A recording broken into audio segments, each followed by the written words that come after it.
L'adieu des âmes errantes. Ma très chère.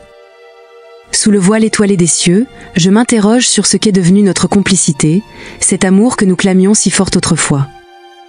Certes, la distance a creusé un fossé entre nous, mais il me semble que la véritable séparation est née de l'égoïsme qui a germé dans nos cœurs. Lorsque chacun de nous a dû affronter les tumultes de l'existence. D'où je suis, je me reconnais comme le premier coupable de cet éloignement. Les coups de la vie m'ont convaincu que le monde n'avait que faire de mon existence, que la souffrance m'avait choisi et que les autres se réjouissaient de me voir agoniser. Aujourd'hui, la sagesse murmure une vérité que je refuse d'entendre, mais que je dois néanmoins admettre. Peut-être ai-je pris une fausse route et je sais que, de ton côté, la vie ne t'a pas épargné non plus. Nous partagions la souffrance, mais nous désirions seulement écouter nos propres plaintes, sans jamais oser verser les larmes de nos cœurs brisés pour les unir.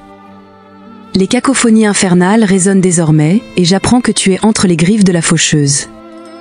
Faire marche arrière est impossible pour moi, car ta souffrance, cette souffrance que j'aurais dû adoucir, tu l'as déjà endurée.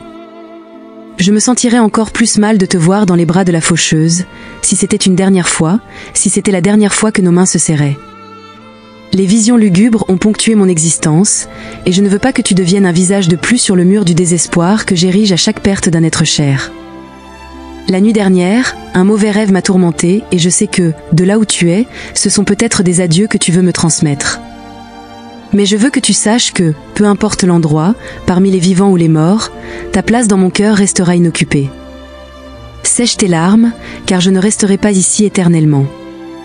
Je suis convaincue que nos chemins se recroiseront dans des circonstances meilleures, dans des moments où nous aurons triomphé de la souffrance, dans des conditions où rien ne pourra nous inquiéter. Avec toute la mélancolie et l'amour du monde. Ton éternel compagnon.